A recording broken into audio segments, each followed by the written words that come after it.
عزیز، خیلی خوشحالم که در ویدئوی دوم که مرتبط است با اختلال شخصیت مرزی در خدمت شما هستم در کانال یوتیوبم.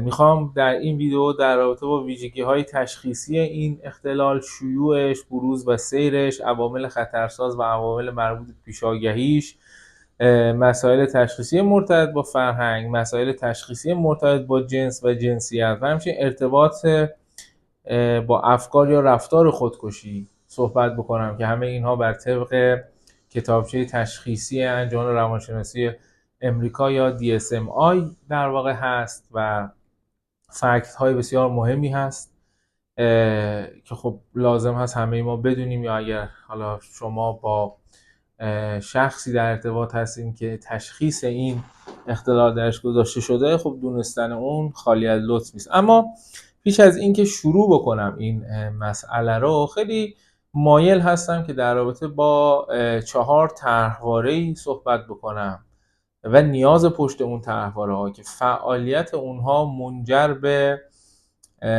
شیوع این اختلال میشه. حالا در این ویدیو اونها رو به صورت تیتروار عنوان میکنم و نیاز پشتشون رو، و بعد مفصل در ویدیوهای بعدی به هر کدوم این طرحواره‌ها خواهم پرداخته. خب اولین طرحواره بی‌اعتمادی بدرفتاری هست که نیاز پشت این طرحواره نیاز به امنیت هست. دومین طرحواره وابستگی بی‌کفایتی هست که نیاز به پشت این طرحواره نیاز به خودمختاری هست. طرحواره شکست هست که نیاز به خودمختاری پشتش هست و تنبیه که نیاز به تفریح پشتش هست. حالا منظور از نیاز چی هست؟ شاید اینجا این رو توضیح بدم که یکم روشن‌تر بشه مسئله. ما 5 نیاز هیجانی داریم همه آدم‌ها که این نیازهای هیجانی هر کدومش در ما به حد خوبی ارضا نشه توسط والدینمون و از یک تایمی به بعد توسط خودمون، یک یا چند طرحواره در ما شکل میگیره و فعالیت میکنه که این 5 نیاز رو نام میبرم. حالا باز هم عرض میکنم در ویدیوهای بعدی انشالله اگر عمری باشد به صورت خیلی مفصل به این نیازها هم خواهم پرداخت. خب اولین نیاز به امنیت هست یا همون دلبستگی ایمن که در رابطه باهاش میتونید نظریه دلبستگی جان بالبی رو بخونید. دومین نیاز هیجانی ما نیاز به خودمختاری است. سومین نیاز هیجانی ما نیاز به خود ابرازگری است. چهارمین نیاز هیجانی ما نیاز به تفریح است و پنجمین نیاز هیجانی ما نیاز به محدودیت‌های واقع بینانه یا به اختصار قانون هست. خب حد ارضای این نیازها در یک آدم چیست که خب حد خوب مد نظر ماست. خوب یعنی نه افراط درش باشه نه تفرید. خوب رو چطور تشخیص بدیم؟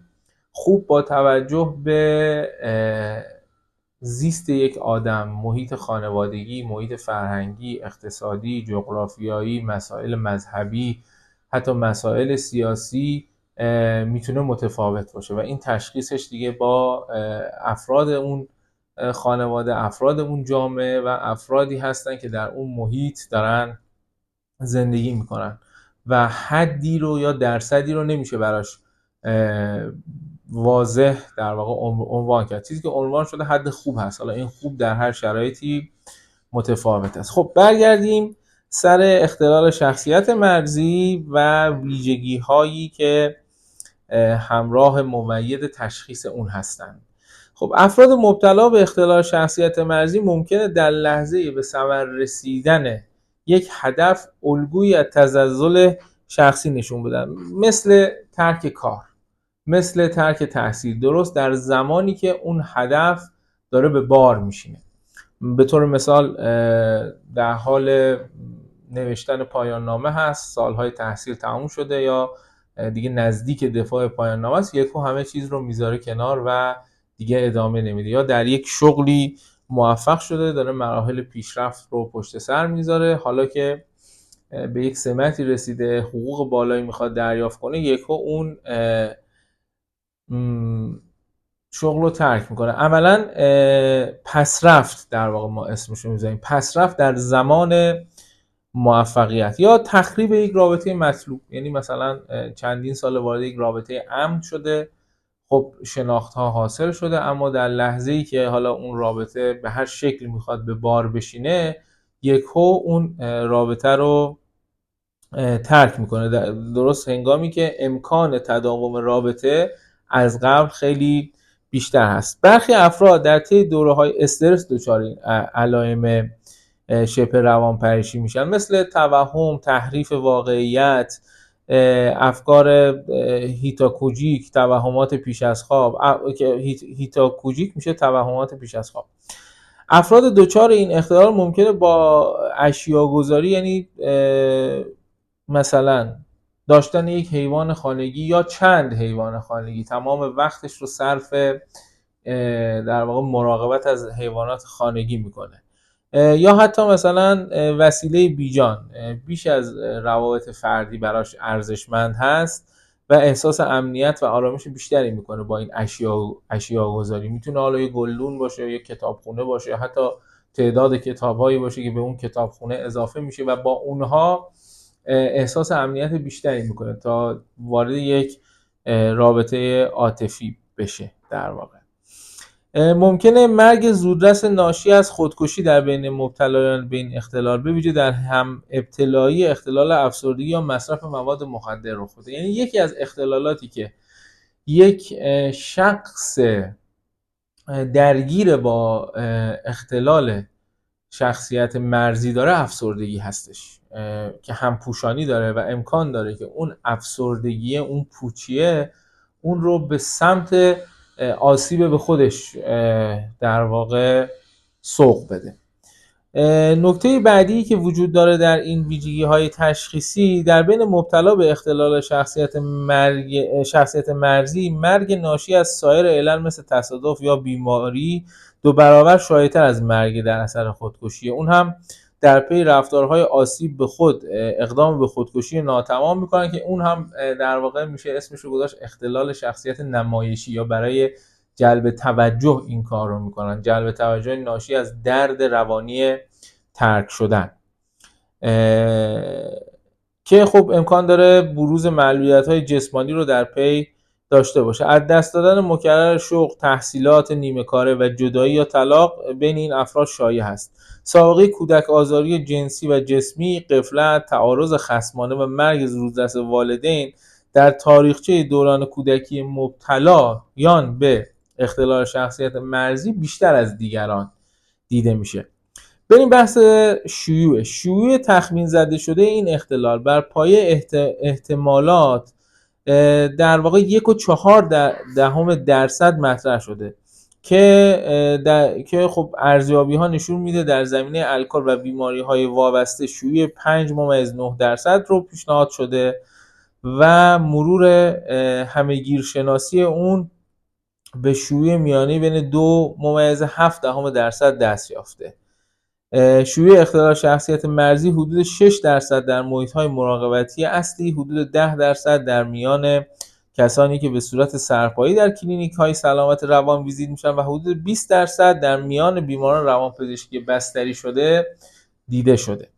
بروز و سیر بیماری: معمولاً تصور بر اینه که اختلال شخصیت مرزی در بزرگسالی آغاز میشه و با وجود این در موقعیت‌های درمانی که مشخص شد، علائم در نوجوانان بین 12 یا 13 ساله نیز میتونه ملاک‌های حائز اهمیتی رو داشته باشه.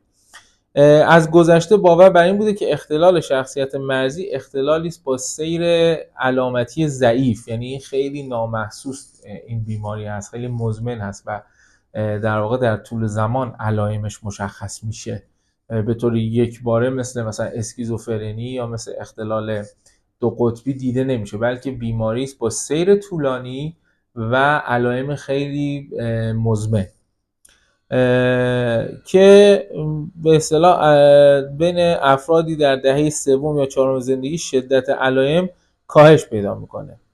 عوامل خطرساز و عوامل مربوط به پیشاگاهی: مشخص شده که اختلال شخصیت مرزی با میزان بالای اشکال گوناگون سوء رفتار و غفلت هیجانی گزارش شده. در کودکی که خب با کودکی افراد هم مرتبط هستش.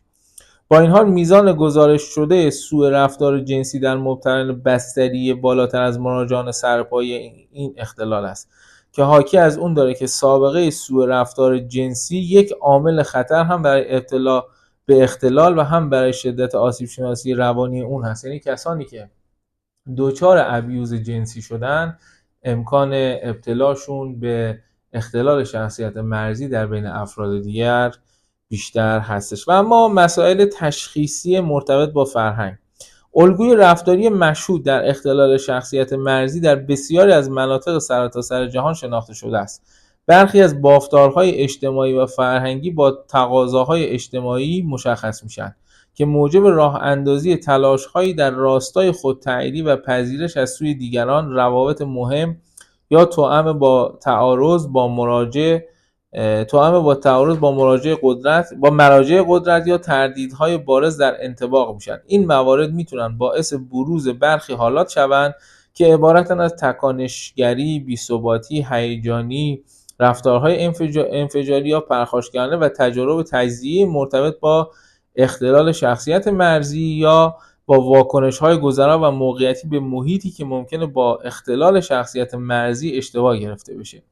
با توجه به تفاوت‌های بین فرهنگی، جنبه‌های روانپویایی، شناختی، رفتاری و ذهن آگاهانه مدل‌های ذهن و خود، علائم یا صفاتی که حاکی از وجود اختلالات شخصیت مرزی هستند، مثل تعداد شرکای جنسی، تعویض روابط و مصرف مواد، باید بر مبنای هنجارهای فرهنگی ارزیابی شوند تا تشخیص معتبری صورت بگیره. یعنی اینکه کل این مطلب این هستش که در بعضی از فرهنگ‌ها این علائم صدق نمی‌کنه و در بعضی از فرهنگ‌ها امکان داره که چند برابر صدق بکنه. و نکته مهمی که در سبب شناسی و علائم بالینی در واقع اختلال شخصیت مرزی دیده میشه، بی‌ثباتی هیجانی و بی‌ثباتی در واقع اقتصادی و سیاسی هست که جوامعی که از این ثبات به اون صورت که باید و شاید برخوردار باشند نیستند، حکومت‌هایی هستند و یا